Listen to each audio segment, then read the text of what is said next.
안녕하십니까. 벌써 저녁에는 선선한 바람이 불기 시작했습니다. 배준영의 시사 토크 세 번째 시간 시작하겠습니다. 오늘은 인천항 내 상상 플랫폼 조성 사업에 대해서 말씀드리고자 하는데요.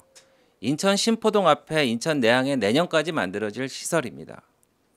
이 상상 플랫폼의 위치는 어떻게 될까요?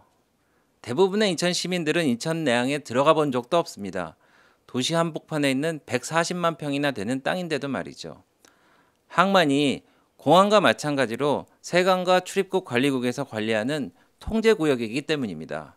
그래서 인천항에 종사하시는 분이나 카페리로 중국을 가시는 분 외에는 갈 수가 없는 것이죠. 그런데 3년여 전에 월미도로 가는 길에 내항 8부두가 있는데요. 항구퉁이에 1만 평 정도 되는 공간이 개방되었습니다. 그래서 내항을 가까이 볼 수 있게 되었는데요. 그런데 당초에는 이곳이 시민들이 바다를 보며 즐길 수 있는 시설을 만들기로 했는데 예산 부족으로 여태까지 만들어지지 못하고 있습니다. 지금 차이나타운과 동화마을에 딸린 주차장 용도로만 사용되어 왔는데요. 그러다가 이제 이곳에 시설을 만들고 운영을 할 수 있게 되었습니다. 이곳에 있는 폐창고 안에 여러 공공시설과 상업시설을 만들기로 했고요. 이것에 대해서 입찰을 진행해서 대기업인 CJCGV가 선정되었습니다.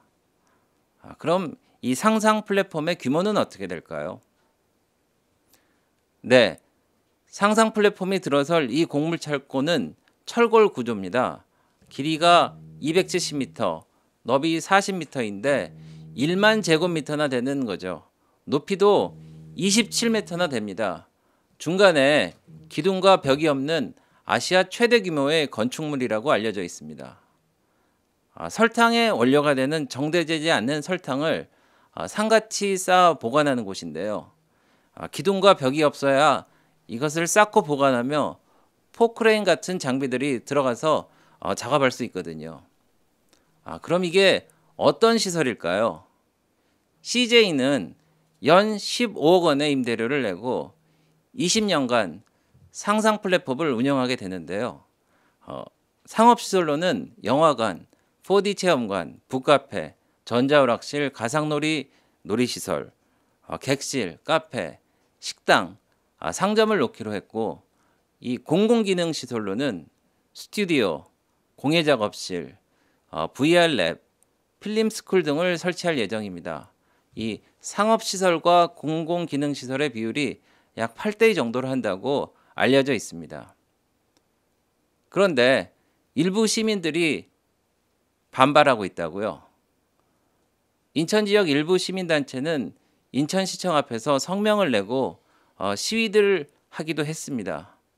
그들의 말에 따르면 이 사업이 CJCGV가 제안한 계획대로 진행될 경우 월미도나 차이나타운, 신포동 등 지역 상권이 붕괴될 것이라든지 시민의 휴식 공간으로 조성하지 않으면 다른 대안이 나올 때까지 사업을 보류해야 한다라고 말했다고 합니다.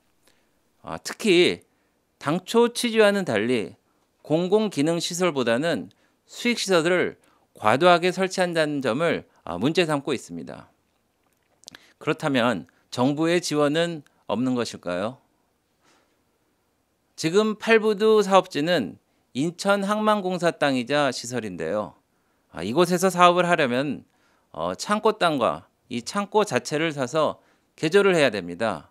이것에 약 400억 원의 돈을 시와 정부에서 나눠내기로 한 상황인데요.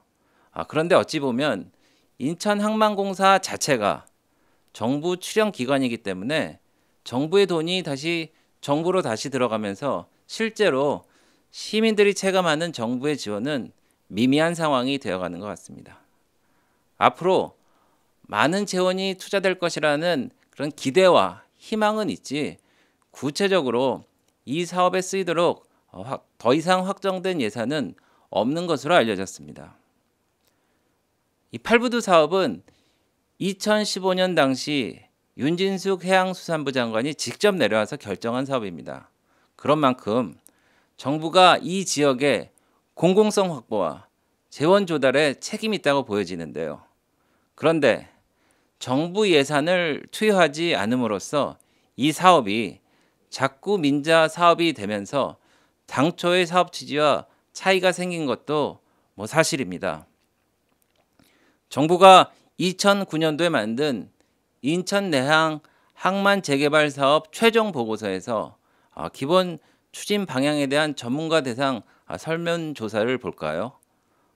친수 공간형 65%, 상업 의락형 15%, 문화미술형 12%, 미래주거형 4% 이렇게 나와 있는데 공공성을 더 강조한 것입니다. 그러면은 이것에 대한 저희 앞으로의 제안을 말씀드리고 싶은데요.